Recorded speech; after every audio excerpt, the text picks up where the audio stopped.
Bonjour. Il y a 2 points que les cabinets devraient accepter pour faire efficacement face au challenge de la nouvelle économie. 1. Les patients, y compris les plus aisés, veulent en avoir pour leur argent. 2. Les cabinets doivent renforcer encore plus leurs relations avec leurs patients actuels.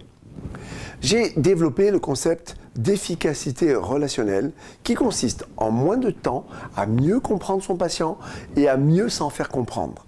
Ce concept, à mes yeux, est essentiel pour offrir un service de qualité à des patients motivés. L'objectif pour les membres de votre équipe est de dépasser les attentes des patients éligibles à chaque visite. Les 5 principes suivants devraient vous y aider. Premier principe, une approche personnalisée.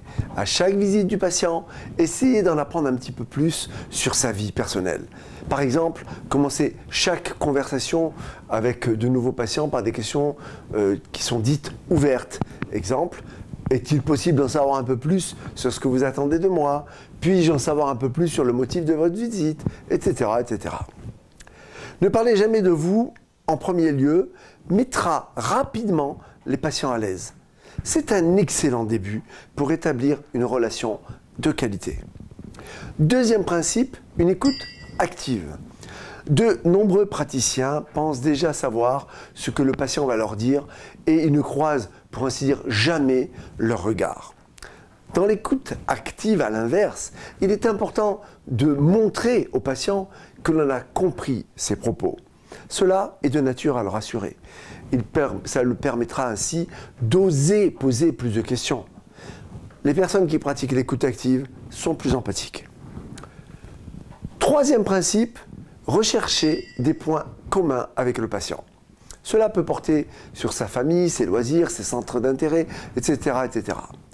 Sachez que quand 2 personnes se trouvent des points communs, cela resserre les liens entre elles. Aussi, il n'est pas rare d'entendre le patient répondre dans ce cas-là « Ah, vous aussi, docteur !» Aussi, rechercher des centres d'intérêt communs et diriger la conversation dans ce sens. Quatrième principe, remercier le patient autant que possible. Même si l'activité du cabinet est très importante, toute l'équipe devrait dire merci aussi souvent que possible. Plus le mot « merci » est utilisé dans la journée et plus les relations interpersonnelles se trouvent renforcées. Dernier principe enfin, complimentez vos patients. Complimentez sincèrement les patients à chacune de leurs visites. Qu'il s'agisse d'un changement dans leur vie, de leur apparence, de leur famille ou bien de la réussite à un examen, peu importe. Les gens adorent les compliments et ils veulent être reconnus. D'autre part, les compliments créent une atmosphère positive. Alors, faites-en une règle. Complimentez de façon sincère chaque patient dès que vous le voyez.